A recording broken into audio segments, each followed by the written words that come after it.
नमस्कार, मैं प्रोफेसर प्रेम कुमार चंद्राकर, महंत लक्ष्मीदास कॉलेज रायपुर से।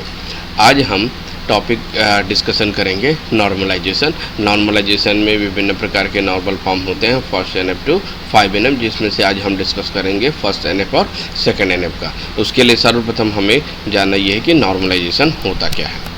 तो नॉर्मलाइजेशन एक ऐसी प्रोसेस होती है जिसके ज़रिए से हम कॉम्प्लेक्स या बड़े टेबल को छोटे टेबलों में स्प्लिट कर सकते हैं। साथ ही साथ नॉर्मलाइजेशन की प्रक्रिया को अप्लाई करने के लिए हमें विभिन्न प्रकार के अलग अलग रूल्स को फॉलो करना होता है। नॉर्मलाइजेशन कॉन्सेप्ट को अप्लाई करने के लिए अलग अलग नॉर्मल फॉर्म का उपयोग लिया जाता है। प्रत्येक नॉर्मल फॉर्म में कुछ नियम होते हैं, जैसे कि टेबलों को इन नियमों का पालन करना होता है और उस नॉर्मलाइजेशन का स्तर जिससे उसका स्तर बढ़ता है। टेबल में हम किसी न किसी नॉर्मल फॉर्म, टेबल जो हमारा होगा वो किसी न किसी एक नॉर्मल फॉर्म में होगा, उसके बाद उसको अगले नॉर्मल फॉर्म में कन्वर्ट किया जाता है। नॉर्मलाइजेशन होने से क्या क्या फ़ायदा है, तो देखते हैं। सबसे पहले, a process of organising the data in a database to avoid the data redundancy, insertion anomaly, update anomaly and deletion anomaly. जो हमारी जो ये प्रॉब्लम थी पिटफॉल में, जिस प्रकार की जो पिटफॉल हमने पिटफॉल में देखा था कि पिटफॉल में जो प्रॉब्लम हमारे पास था डेटाबेस का, सर्वप्रथम जो डेटाबेस था रिडंडेंसी की प्रॉब्लम, उसको हम इसके द्वारा अवॉइड कर सकते हैं। इंसर्शन एनोमलीज का प्रॉब्लम था, अपडेशन एनोमलीज का प्रॉब्लम था, डिलीशन एनोमली का प्रॉब्लम था। इस प्रकार की जितने भी एनोमलीज जो प्रॉब्लम थे, उन सारे एनोमली प्रॉब्लम को दूर किया जा सकता है नॉर्मलाइजेशन की सहायता से। तो normalisation divide a larger table into a smaller table and link them using the relationship. इस बड़े टेबल को छोटे टेबलों में नॉर्मलाइजेशन के द्वारा विभक्त किया जा सकता है। The normal form is used to reduce the redundancy problem the database. Database में नॉर्मलाइजेशन की सहायता से हम उसकी रिडंडेंसी को रिड्यूस कर सकते हैं। तो नॉर्मलाइजेशन, बेसिक नॉर्मलाइजेशन जो होते हैं वो NF, जिसे हम नॉर्मल फॉर्म का शॉर्ट फॉर्म को NF करते हैं, वो 5 NF होते हैं। First NF, second NF, third NF। Third NF और फोर्थ NF के बीच में आता है BCNF, बायस कोड नॉर्मल फॉर्म। उसके पश्चात फोर्थ NF और फिफ्थ NF। ये 5 नॉर्मल फॉर्म होते हैं। हर एक नॉर्मल फॉर्म में अलग अलग रूल्स हम अप्लाई करके इन नॉर्मल फॉर्म को हम प्राप्त कर सकते हैं। जो हमारा नॉर्मल फॉर्म होगा, नॉर्मल फॉर्म में हम अगर बात करते हैं फर्स्ट नॉर्मल फॉर्म का, तो कोई भी डेटा फर्स्ट नॉर्मल फॉर्म में कब होगा? Normal form, first normal form में किसी भी डेटा को फर्स्ट नॉर्मल फॉर्म में तभी कहा जाएगा जब टेबल की किसी भी रो में डुप्लीकेट वैल्यू ना हो, अर्थात टेबल के एक रो में केवल और केवल एक ही वैल्यू हो। वो क्या कहलाएगा? तब डेटा क्या कहलाएगा? फर्स्ट नॉर्मल फॉर्म में है कहलाएगा। यानी कि मल्टी वैल्यू एट्रीब्यूट यहाँ से हमें रिमूव करना है। It was design to disallow the multi value attribute, composite attribute and their combination. इसमें हम multi value attribute, composite attribute या फिर उसके कम्बिनेशन जो होती है उसको हटाने के लिए यूज़ करते हैं। सीधी सी बात, फर्स्ट नॉर्मल फॉर्म में हम रिमूव करेंगे मल्टी वैल्यू एट्रीब्यूट को। मल्टी वैल्यू एट्रीब्यूट को रिमूव करके उसको अलग टेबल में हम स्प्लिट कर देंगे, तो हमारा टेबल फर्स्ट नॉर्मल फॉर्म में पहुंच जाएगा। टेबल में कोई डुप्लीकेट रो नहीं होना चाहिए, अर्थात टेबल में प्राइमरी की उपलब्ध होना चाहिए। टेबल में प्राइमरी की का होना अनिवार्य है। प्रत्येक सेल में केवल एक ही वैल्यू हो, अर्थात कोई भी मल्टी वैल्यू नहीं हो, और प्रत्येक कॉलम में एक ही प्रकार की वैल्यू का होना चाहिए। एक ही प्रकार का वैल्यू मतलब डेटा टाइप एक ही प्रकार की होनी चाहिए। It is that the domain in the attribute must include only atomic simple individual value and value any attribute in a tuple must be single value from a domain that attribute। Single और केवल एक रो में केवल एक ही value का होना जरूरी है। Identify set related with the primary की, जिसे प्राइमरी की के द्वारा आइडेंटिफाई किया जाएगा। Now consider the table. First NF के लिए हम एक टेबल कंसिडर करते हैं। इस टेबल की सहायता से देखते हैं कि यह टेबल फर्स्ट NF में है कि नहीं, और अगर नहीं है तो इसे फर्स्ट NF में हम कन्वर्ट करेंगे। यहाँ पर हमने एक टेबल लिया, टेबल का नाम है प्रोडक्ट। इस प्रोडक्ट नाम के टेबल में देखते हैं here the product ID 1 product ID 1 में कलर 2 लिया गया है, यानी ब्लैक और रेड। सिमिलरली प्रोडक्ट नंबर 5 में 2 कलर है, रेड और ब्लू। तो यहाँ पर एक रो में 2 वैल्यू है, यानी कि यहाँ पर क्या आ गई, मल्टी वैल्यू एट्रीब्यूट की कंडीशन आ गई। तो कोई भी डेटा फर्स्ट नॉर्मल फॉर्म में कब होगा, जब मल्टी वैल्यू एट्रीब्यूट को हटा दिया जाए, या तो उसको 2 से अधिक टेबल में स्प्लिट कर दिया जाए, या फिर उन्हें उसी टेबल में अलग अलग रो में लिखा जाए। तो this product table is not in first normal form. ये प्रोडक्ट टेबल का फर्स्ट नॉर्मल फॉर्म में नहीं है। क्यों नहीं है? Because colour column contain the multiple value. Colour column क्या कर रहा है, मल्टीपल वैल्यू कर रहा है, जिसमें प्रोडक्ट नंबर 1 और प्रोडक्ट नंबर 5 में साफ साफ दिख रहा है कि यहाँ पर मल्टी वैल्यू एट्रीब्यूट हो रहा है।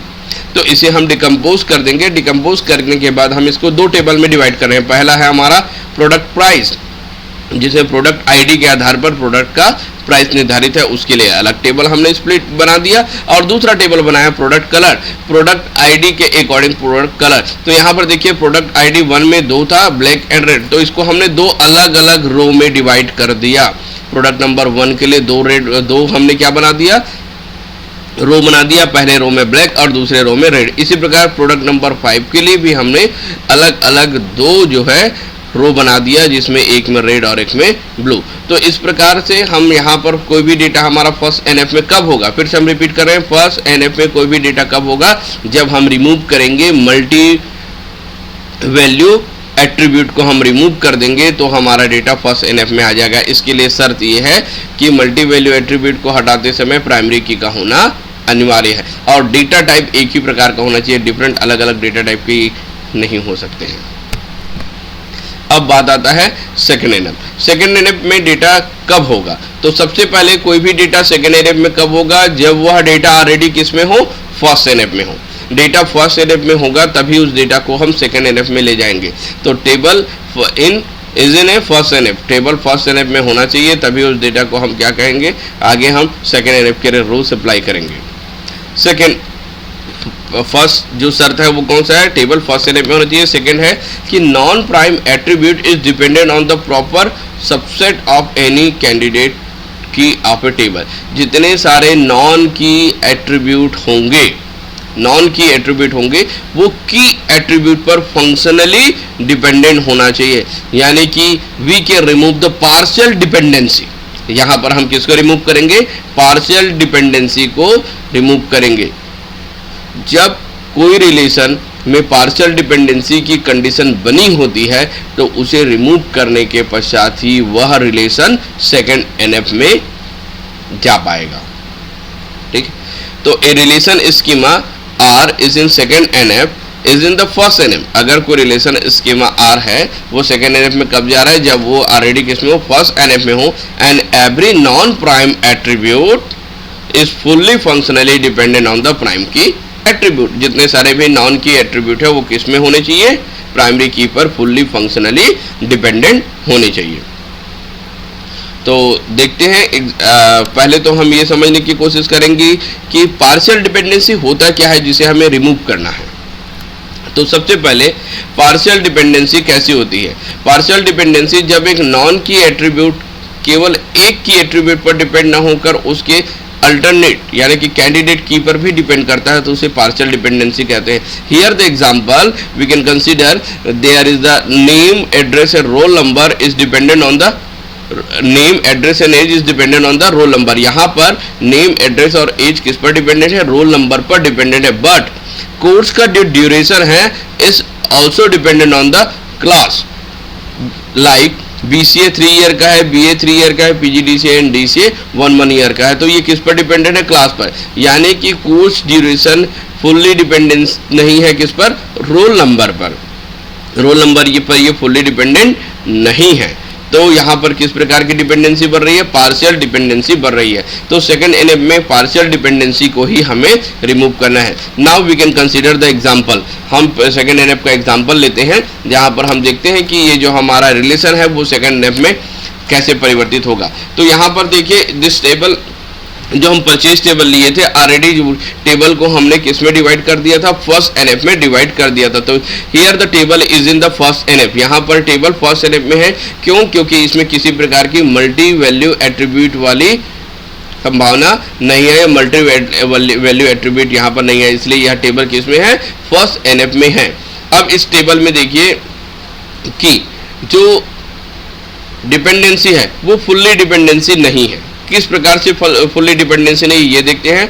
This table has the composite primary की, इस टेबल में कंपोजिट प्राइमरी की है।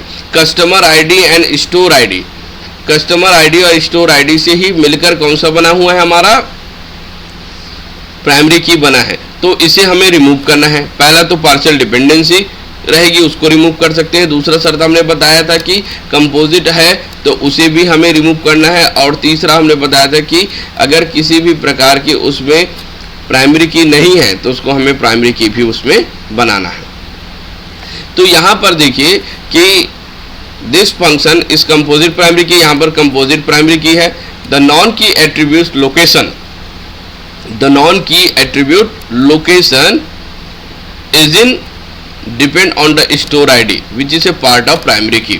यहाँ पर देखिए कि लोकेशन और स्टोर आईडी दोनों कस्टमर आईडी पर पूरी तरीके से निर्भर नहीं है, क्योंकि लोकेशन किस पर निर्भर है, स्टोर आईडी पर। फॉर एग्जाम्पल यहाँ पर हम देख सकते हैं कि हमारा customer ID 1 and customer ID 2, गौर करेंगे कस्टमर आईडी 1 और कस्टमर आईडी 2 को अगर हम देखते हैं तो यहाँ पर स्टोर कस्टमर आईडी 1 का स्टोर आईडी 1 है और कस्टमर आईडी 2 का स्टोर आईडी 1 है, तो उसका लोकेशन रायपुर है।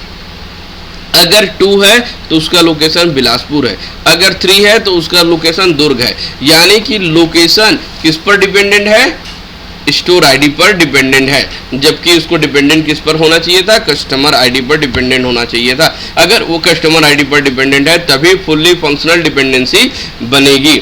यहाँ पर पार्शियल डिपेंडेंसी हो रही है, तो इस पार्शियल डिपेंडेंसी को हटाने के लिए हम इसको दो अलग अलग टेबलों में स्प्लिट कर सकते हैं। पहला टेबल हमारा बनेगा परचेज टेबल, जिसमें कस्टमर आईडी और स्टोर आईडी रहेगा, और दूसरा रहेगा स्टोर टेबल, जिसमें स्टोर आईडी के आधार पर लोकेशन बनाया जाएगा। तो यहाँ पर हमने रिमूव किया पार्शियल डिपेंडेंसी को, और यहाँ पर हमारा टेबल किस फॉर्म में आ गया, फुल्ली फंक्शनल डिपेंडेंसी के फॉर्म में आ गया।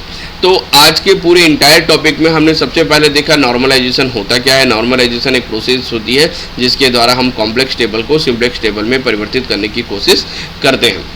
नॉर्मलाइजेशन की प्रोसेस की सहायता से हम टेबल की रिडंडेंसी प्रॉब्लम, टेबल की इनकन्सिस्टेंसी की जो प्रॉब्लम है, डिफरेंट टाइप्स के जो एनोमलीज होंगे वो सबको हम रिमूव कर सकते हैं। और नॉर्मलाइजेशन जो है होते हैं बेसिक हमारे 5 प्रकार के होते हैं। उनमें से जो फर्स्ट एनएफ, कोई भी डेटा फर्स्ट एनएफ में तब होगा जो उसमें मल्टी वैल्यू एट्रीब्यूट को हम रिमूव करेंगे। कोई भी डेटा सेकेंड एनएफ में कब होगा, जब डेटा फर्स्ट एनएफ में हो। साथ ही साथ remove the partial dependency, partial dependency को रिमूव करेंगे तो हमारा डेटा सेकेंड एनएफ में पहुंच जाएगा। Thank you.